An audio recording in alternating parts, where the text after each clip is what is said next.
又一个不通电的案例，这台小天鹅洗衣机是客户刚刚拉来的，它的故障是咱们按下电源键之后没有任何的反应。这样的故障在咱们洗衣机里边是非常常见的，也是非常容易检修的。今天这个视频它就很具有代表性，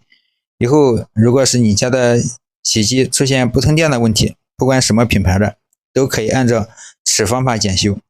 老规矩啊，咱们还是先易后难，把这个后盖给它打开，检查下保险有没有烧坏。咱们拆开这个保险的外壳看了一下，这个保险它是没有坏的啊，肉眼都能看到没有坏。那咱们下一步就是要检查咱们这个电源输入有没有到电路板了。要检查这个电路板，还是得拆掉上面这个大盖，可以看到它还是有4颗螺丝，这个前面1颗，后边有2颗，右边1颗。把这4颗螺丝拿掉，咱们把这个大盖给它扶起来，找个地方靠起来，就可以看得到里边这个电路板。咱们这个机子它的电路板稍微复杂一点，大家可以看到它是有2块的，虽然是2块的，但它的原理跟咱们普通的洗衣机电路板都是一样的，咱们还是按照咱们正常的检查就行了。现在我们先拆掉这一块小一点的，因为它的电源是直接进入这块电路板的，咱们还是找到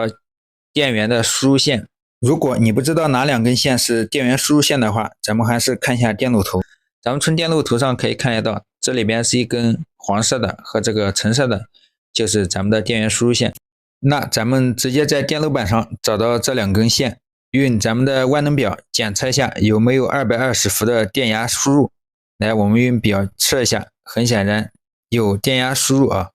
有电压输入的话，就说明咱们这个电路板有问题。那咱们现在把另一块也给它拆下来，把这一块上面的所有插件都给它拔掉，找来一块同型号的电路板，咱们把所有的插件再给它插上。注意不要把插件插反了就行，颜色都是各不相同啊，一般的插不错的。然后咱们通上电，按下电源键，很显然咱们这个已经通电了。那咱们现在把这个电路板给它装起来，就这几个螺丝啊，把它上起来就行了。然后咱们把这个盖子给它放下来，按下电源键，然后按启动。咱们用手摸一下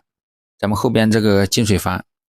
有震动的声音就代表咱们进水阀已经开始工作了。那咱们这个洗衣机就修好了。你学会了吗？